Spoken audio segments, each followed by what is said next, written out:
昨天的一场大风，大概有8到9级。今天早晨一看，这个玉米被刮得东倒西歪的。很多人看到这种情况，一定很心疼。第一想法肯定是想把它扶起来，因为这些玉米是自己亲手种的，看着有点心疼。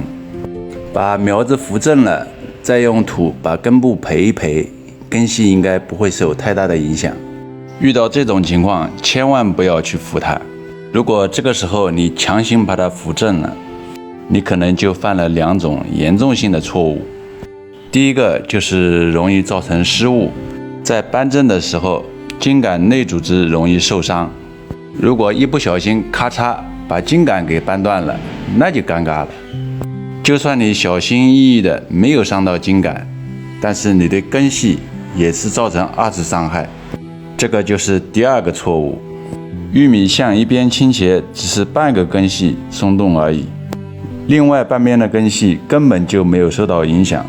在你强行回正的时候，没有受到影响的根系也会随着松动。你也许会问，那这个玉米到底扶还是不扶了？该怎么解决？其实像这种情况一点也不用担心。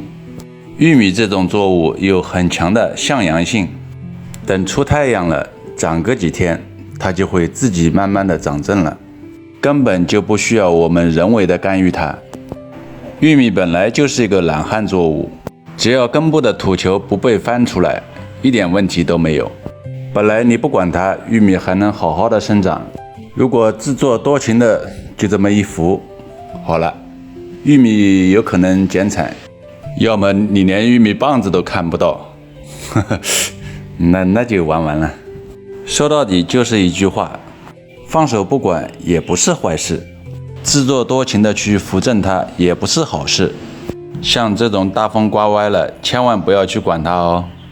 等出了太阳，过个几天，它真的能自动长正了，千万不要管。